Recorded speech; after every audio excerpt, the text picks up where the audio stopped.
Yes. Mind writing those down, or are they on a website somewhere, just in terms of the whole season of Lent? Sure, sure.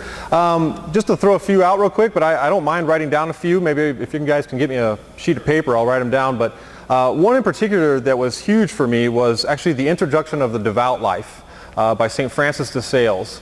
That's a very challenging book. Challenging in that it really hits the heart and challenges you where you're at. The other one would be Spiritual Combat by our I just forgot his name. He's an Italian, but it's called Spiritual Combat. It was written back in the 1500s. Another one would be my book. Shameless plug there, but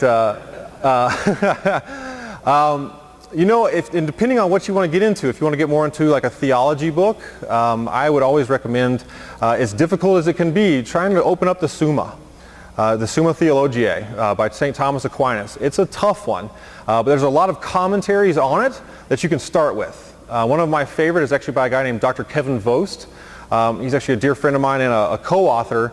That he wrote one called The 1 Minute Aquinas, and it really kind of just slowly goes through what Aquinas taught, so that when you jump into the Summa, you're not just flooded like you've been shot with a fire hose.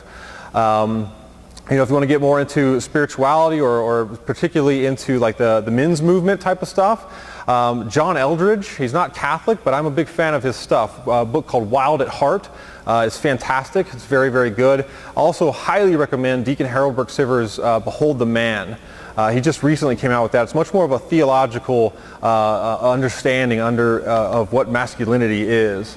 So there's just a few, but I don't mind writing down a few as well.